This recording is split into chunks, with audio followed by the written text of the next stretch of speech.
Hello, my name is Donna Tull Cox, and welcome to another episode of MRD Chat Room. And today we have with us Dr. the Most Honourable Anthony Carter. How are you? Fine, Donna. Great to see you. Great to see you too. Yes. Now, we all know you as Gabby. Yes. I want to know, how did we get Gabby out of Anthony? Wow. That's a fairly long story, but I'll try to make it short. Okay. The three distinct things that happened. Okay. One, I went to my first ever movie starring a guy called Gabby. He was very comedic. He was funny. And he came on talking about this guy, and the guy said, "Man, you so much caught up with this Gabby. Why the hell you don't call yourself Gabby?" And then there's a guy called Forbes in our neighborhood, Emerton, Chapman's Lane. And the band used to rehearse at him. And he was really funny. The guys had trumpet, saxophone, guitar, bone, fiddle, bass, and drums. And he used to play the silver paper comb with silver paper over it. And every few minutes he would come to the door. "You hear about this song without me?" And then the man song real good without him, Yeah. Anyhow, he also had a goat that I had loved. I can't remember the name of that goat. He had a ram, right? And one day I was milking the goat because he used to always call me and tell me, "Come and milk." I would get my milk. And he would say, "Come and get your milk before the water going," because he used to put water in the milk to stretch it. Selling people, right? But I used to get the genuine, bona fide, original, untampered with milk, right? Anyhow, I'm milking this ewe, and the ram, was Gabby, come and bat me, knock me up in the air. Look, my bottom hurt me for days after that. It made the fullness of the horn, threw me in the air. 3-4 months would have passed. I'm in school. And I'm singing. So apparently I wasn't singing that good, or it was annoying the teacher, or both. So he said to me, "Excuse me, son, but that cacophony of noise you're making there, that is not singing. And furthermore, if you delight in this rap thing classes, not mine. Okay, if you'd like to sing, I would give you permission to go outside. But you see those children there, they would like to learn, not sing. Sing might be part of it one day, but right now they would like to learn what I'm trying to impart to them. So therefore, we would like you to learn the gift of gab so you can communicate with the rest of us." I said, "The gift of gab?" And he said, "Yeah, become a Gabby, So I went and looked up the word. The word said, talkative or eloquent speaker. I said, "That sounds like me." So That's wonderful. I decided I'm going to name myself. So when the guy started to tease me about how to go back me, I said, "No problem. Yeah, my name is Gabby. It's not a problem." Yeah. And the name stuck with me right through. So when I began to sing, I just put on the Mikey to it and called myself Mikey Gabby.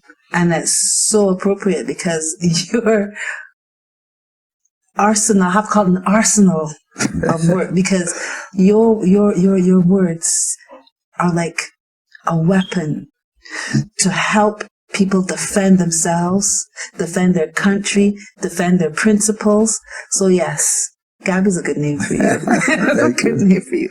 So tell me something, Gabby. We know about the singing. Yes. What other art forms do you practice, or do you actually have that you use? Well, I play a little bit of percussion. Okay. I was trying to play piano for the longest time, or some kind of keyboard thing, but I don't have anyone to really teach me, take the time to do that. But I love keyboards. And that was it. Well, I studied acting. Right? Okay, yes. So yes, right. When I came back home in 1976, I came home with a play called Under the Dappy Parasol, and I was lead male actor, and also the one who wrote the scores for the play, right? Okay. And I love jazz. I've written a lot of jazz songs, and all the other genres, gospel music, spooge, rock, reggae. And all the various fusions. Yes, because I don't feel intimidated by music at all. Not by the genre anyway. I work out that music is 7 notes juggled and you repeat the do. So it's do, re, mi, fa, sol, la, ti, and then do again. Yes. And once you work out that, then the genres doesn't matter because you just feel comfortable and float within them. You know, I look at music like how a child looks at language, and music is indeed a language. Yes. So if you took a 2-year-old to Russia, say now in December, by June or maybe August, he might well or she be very fluent in Russian. You take an adult for the same period and they're still struggling to get a few sentences together. Exactly. Because the child is not intimidated by the language. Right. And that's how I look at music. So that's why I'm able to be so comfortable in whatever genre. I'm glad you mentioned the child, because what I would love you to be able to share with us is how, I know you mentioned the age of about 10 before, when you were introduced to singing and all that kind of stuff. At 6, I joined the Chapman's Lane Edmonton choir at Kensington Oval. Okay. I actually won, but I had nothing to do with me. I was like maybe the worst singer there because those people could sing so well. And I learned from them, people like Seymour Bishop, who we call Griffo. You know, another man, Bailey, I never knew his full name. And then the other singers like Ruby and my sisters, all 3 of my brothers, Arthur, Michael, Gervais,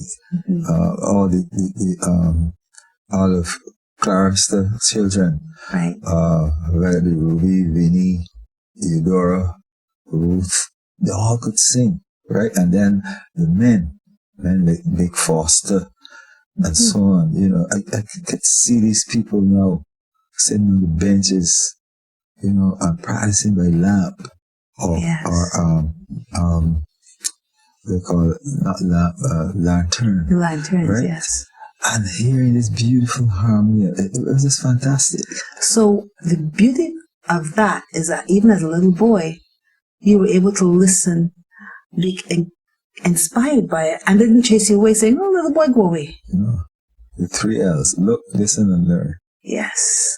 And Gofo was very much into encouraging children, because he felt like as the adults get older, the children will replace them, and he always had that concept. So a lot of us were, I don't know how to put it, but a lot of us were encouraged to join the choir. Right? So, can you imagine my very first performance was at Kensington Oval? At Kensington. And being like, wow. That's historic. And then by 10, I went, and something that wasn't so pleasant happened that caused me to want to write. There was a man called Harold Macmillan, who was the Prime Minister of England at the time, that they called Great Britain. And this man was speaking, and he was using a lot of big fancy words like on this auspicious occasion and this and that. And while he's doing all that, the children are fainting because they were hungry, because he made us assemble early in the morning by the mayor's office, which is Prime Minister May Motley's grandfather's headquarters. He was the mayor of Bridgetown, right opposite St. Mary's Church. Right. The children are fainting. These are children from like Westbury, children from Wesley Hall, children from St. Mary's. And something hit me. I said, man, this isn't right, man. So I walked out. And I was living just in Chapman's Lane, Edmonton. I went home, and there was a teacher called, I didn't know his first name, Cossie Lane. I used to call it, of course, Mr. Lane. Mr. Lane, yes. And Mr. Lane, the next morning, called me and said, I have to speak with you after prayers. So after prayers, he calls me. Tell me it isn't true that you walked out on the Queen's representative. I said, Queen's representative? I wasn't connecting like Harold Macmillan to the Queen's representative. I wasn't that advanced. Yes. See, I'm referring to the Prime Minister of Great Britain, our mother country. How dare you walk out on the Prime Minister's speech? Did you do that? Yes, sir. Why? I said, sir, because I was hungry and it was hurting me to see the children fainting and who had nothing to eat. That's none of your business. You should have stayed. For disrespecting us, and your parents, and your friends, and your family, and the school, and the country. I want you to write 25 lines clearly stating these words. I must respect the Queen's representative at all times, and I want at all times in capital letters. Is that clear? Yes, sir. So I went home angry. I wrote 50 lines. When I went back to him, I learned a new word. He said, these seem to be more than 25. Is this so? I said, yes, sir. Why did you do it? I said, I just felt like it, yes, sir. No. That's called insubordination.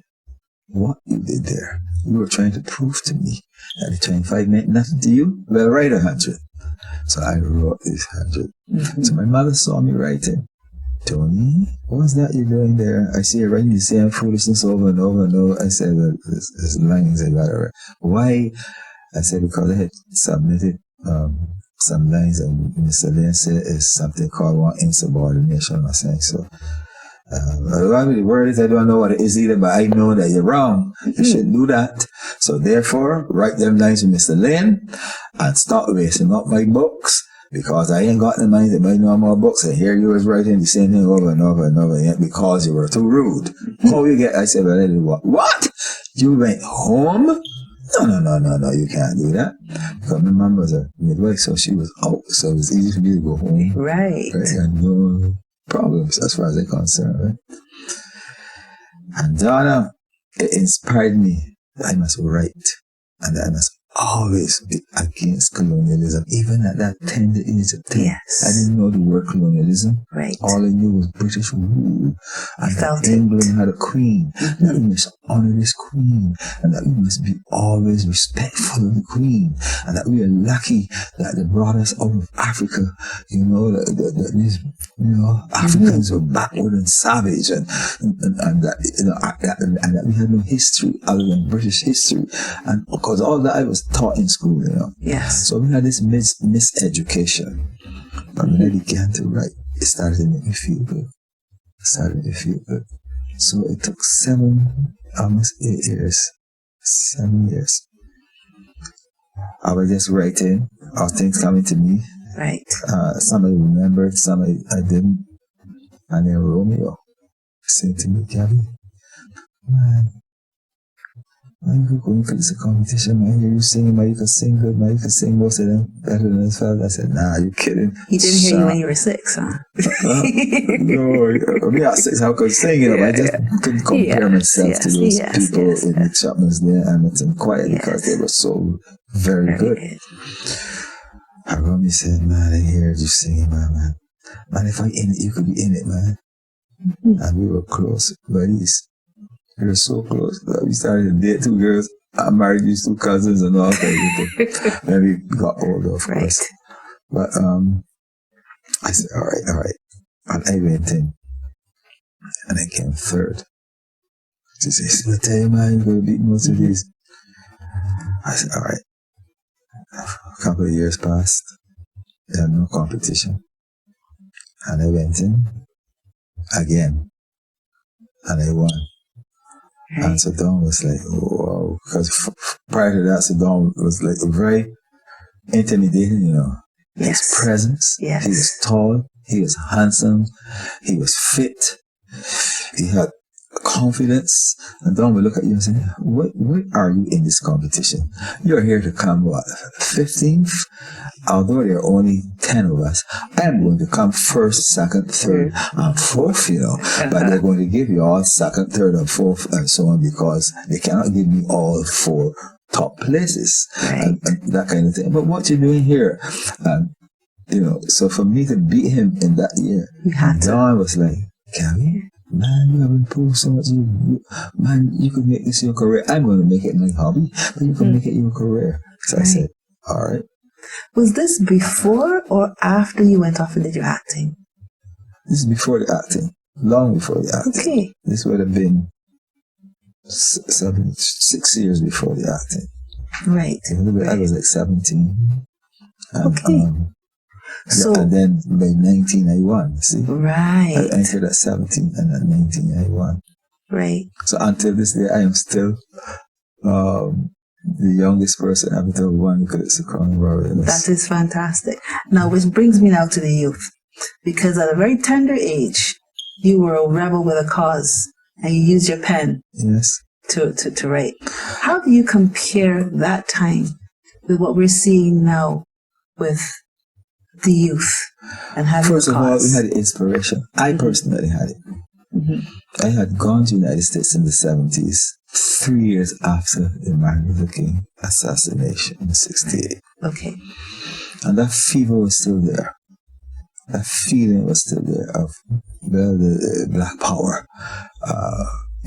Black people feeling that there's something. And James Brown in the song, "Say it loud, I'm black and I'm proud," and going into Harlem and seeing black people in theater, black people, having their own printing press in Amsterdam News, seeing,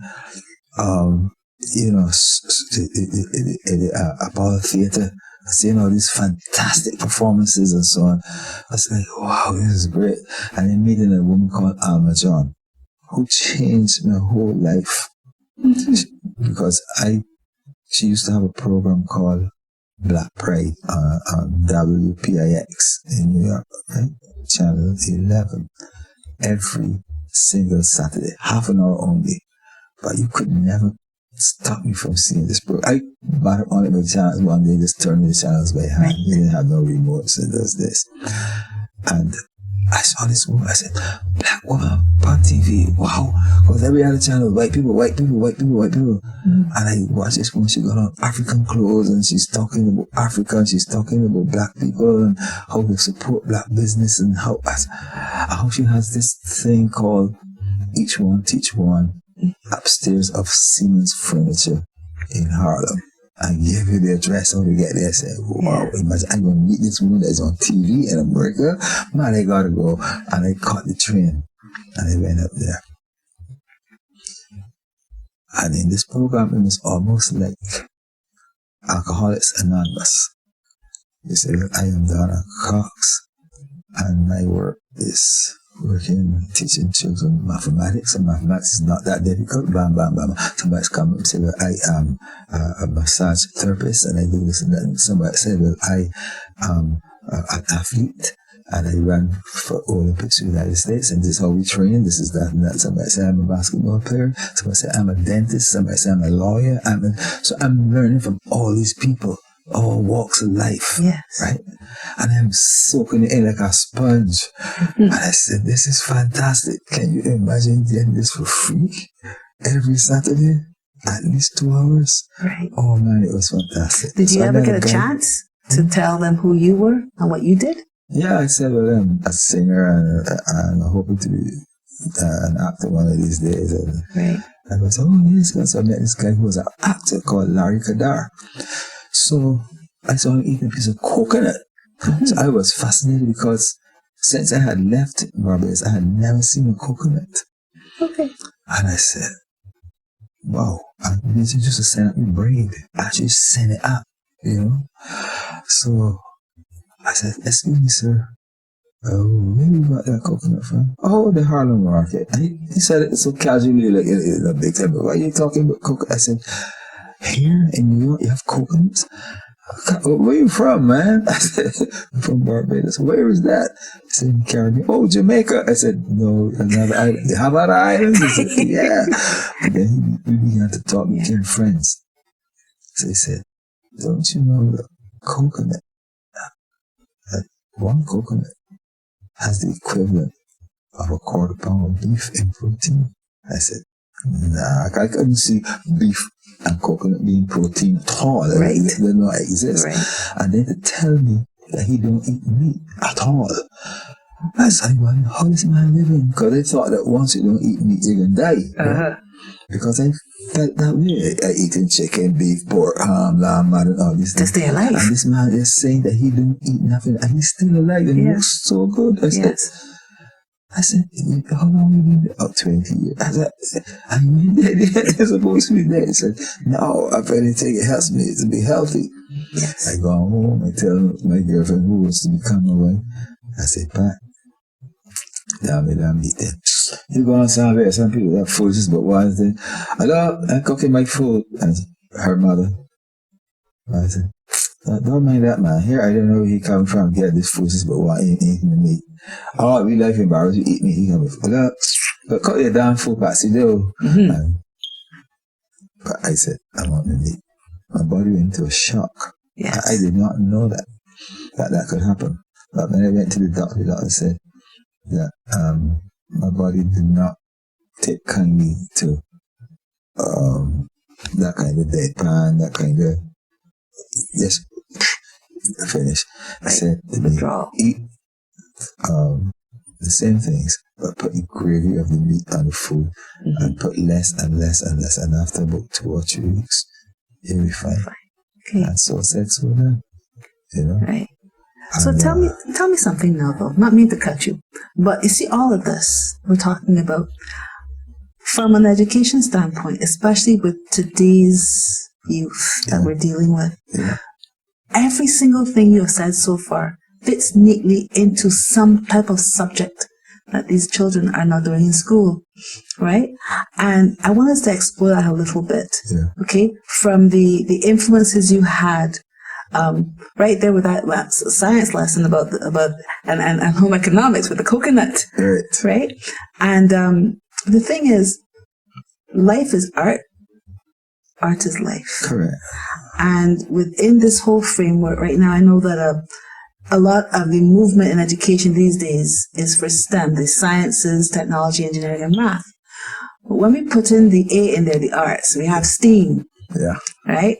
And sometimes I wonder, if people see STEAM as a real marriage with STEM, and congratulations, by the way, or if the A, the arts, is seen as an outsider or a visitor when it comes to the whole aspect of educating our young people. Firstly, let me talk about the food first and then go to that. Yes. Our young people are not taught, it's not their fault, about the dangers of these red meats and so on that they're eating, Man, I like my even though pork is not a red meat. It's a white meat. But they don't know that this beef is killing them slowly. They think it's art. I like my hamburger, oh Lord. And they go by this and they call the names of these fast food restaurants and things. And they don't understand. It's not the chicken and so on that they're addicted to. They're addicted to the salt, to the sodium. And they believe they're addicted to the chicken. But if you take the salt out, they don't want it. Yeah. They can't stand it. Right? And so they have become so embedded from the time they were in their mother's womb or in the mother's belly or tummy, whatever you want to call it. They were being fed this food that is not really food. It is not good for them. That will cause them problems when they reach 30, 40, 50 years old. Right. All right. Where the art is concerned, I'll give you a story. At St. Paul's School, my beloved St. Paul's School, Miss Brewster came up with an idea that we should have the children that we were teaching do a calypso competition where they have to help us to write the songs. Right. Okay. It was near to the 11 plus exam. I distinctly remember a woman who was working for one of the telephone companies here. And she said, not my child. My child got the pass, and not just pass for Queen's College or Combermere, one of them. She ain't got the time with no arts and no singing. That's Gabby and them, that fools let them belong. And this is one of our finest singers. This little girl could sing. So I told Miss Brewster, she said, let me speak with the principal, Miss Sandra Small Thompson, brilliant woman. And Sandra said, what? No. I will hold a meeting with all the parents of all the children that has to sing in our group. And our group is called Rhythms Calling. All the parents. Yeah. And this one was adamant, not her child. She was there very early. So it was John King, Mr. King, Elliot Smokey Bird, Kit Sight. Very classic by myself. When Sandra began to explain to them that the arts don't hamper or hinder in any way infringed on the progress of the children. And she also explained that when you are singing or dancing or doing poetry or whatever, that you're using both sides of your brain. Yes. Whereas in that other field, academic side, you're using the academic side, but not the creative side as much. Mm-hmm. At the end of the session, they will say, what? I didn't know that. I got to get my company to help sponsor the show. And so she did. Her child participated and also passed for Harrison's College. Right? Yes. With an improved mark. Because some children's marks went up by as much as 15-20% over what they were doing prior to the program that we carried out with them. So the art is in the STEM and in the STEAM. Yes. Right? And in the stew of academia. Fantastic. And I think more people need to actually hear that specific message, yes. Because the arts tend to get seen as just something on the side. Yes. By the way. Yeah, I saw it many times, many, and since then I saw it, we had to go through the same thing once more. I have to go up and explain to them. I remember at a school, there was this little boy. He was just marking time when the day come. And the teachers didn't used to bother him because they thought he was academically dull or not brilliant or not sharp or not interested and so on. And he also used to fight a lot. Not just fight, beat children. So I was doing my class and I saw him competing at the door. I don't know him. I said, who's that little boy? Don't let him hear the children. Almost in like a chorus. Yes. So man, went back out to see the principal. He was right there with us. Sir, where were you? I said, I could join the choir. I said, I don't know. So I asked the children. Sir, not he. He beat everybody out here already. And he's behaving real bad and things. So I asked him, I said, you won't ever beat any of these children? Only he and she and he and he pointed about 6 or 7. You can't beat people children so man. He said, sir, I can talk to you outside. I said, yeah. He said, you know why we beat them? I said, no. He said, because my parents always cursing me. I said, how you put me through together? Your parents come. He said, well, that's only has to be so vexing to me. Anybody come and beat them, man. I said, no, you gotta stop that. I said, I don't want to meet your parents. But he is in this choir. Big course went up. Sir, you said that we have the power to vote who we want in the choir. And we voted that we don't want he. I said, I also said that I have the power of veto. So I veto that. So what's veto? I mean, I overrule that. He's in this choir. Who tell me to do that? That little boy could sing so sweet and dance. Donna, when this boy start dancing, the whole set that didn't like him, they never saw him that before. They laughing at the thing. And he out there hugging at these same people that he beat, you know. And they like him. And he became one of the favorites. They can't wait to see him perform.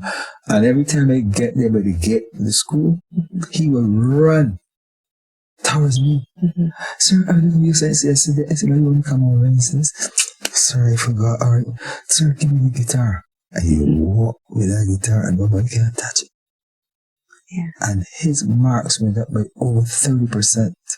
A little boy that they say had no chance. Right? Brilliant. But he had two problems. One, because nobody believed in him. Two, his parents mistreated him. And then one Saturday, I was by the fish market. And I saw this boy running to me. It was in school vacation time. I said, how you get so tall? I don't know. He was home for 6 weeks. In that 6 weeks, that boy got on about 2 or 3 inches of height. Yeah. And I saw this woman coming. He said, sir, I come to introduce you to my parents. I said, okay. When the woman got there, Gabby, I don't got to chop your head anymore. Thank you here. I don't got to chop your head anymore. I said, chop. No, boy, cut my head here. And she went so and showed me 5 deep cuts in that boy's head that she inflicted. So even parenting. Yeah. Even parenting is under the influence of the arts now, because through that, they got to show the parents how they don't need to do certain things anymore. Right. The woman loved me to death. Right. She tell me she knew how to do. And she's praying for the Lord for me. And she, God bless her. Here, God have his mercy. And look, you're doing too good in school today. I took place with my little boy. So, and no fighting, no quarreling, and this and that. I don't know whatever became of him, but I know that he was in a better place. Right, because of the arts. Because of the arts. Gabby, I would love to stay and talk so much longer. We have a lot more to cover, but we'll have to invite you back another time. But we need to bring this to a close at this point in time. And there's only one more thing I'd like you to share a little bit more about before we end off. And that is how the arts have really been used also to show and to teach almost something like health and family life education and humanities with respect to tolerance. And personally, I know that your song, Emerton, has reached places in this world that do not even speak English, where the people do not look like us. But the sentiment and the feeling behind that song, they experience it. And they can identify with it. Yes, and I they have will a reach friend out. in Iran. I'd be like, how do you get friends in Iran? I said, because our Muslim friend I have is in Texas. And her son told this guy about me, and he listened to my music and he called me. He got my number from my friend. He spoke English better than I do. And he said, oh, is this Gabby? I said, man, I want to thank you for that music, but Emerton, I love that song. He said, it is the anthem of dispossessed people everywhere in the world. I said, my friend Julian Rogers told me that 10 million years ago. He said, I'm serious. He said, it will be on our radio station tonight in Iran. And so, his birthday is coming up soon. I want to shout out my friend Nada, some people call him Nada, and wish him all the best with his birthday. And when this COVID thing is over, I will come to Iran, or he will come to Barbados, and he and his lovely wife. Yes. Well, when you go to Iran, send me pictures. Yes. With that, I just want to thank you so much for coming and sharing this chat with me here this evening. Thank you, it's been a pleasure. It's been a pleasure. And to all of those of you who are watching, just take this story to heart from a little boy that got butt by the goat. That's right. Into Dr. the Most Honourable Anthony Gabby Carter. Thank you so much for joining us. And stay tuned. We'll be back with you again sometime in the near future with another episode of MRD Chat Room. Bye for now. Thank you.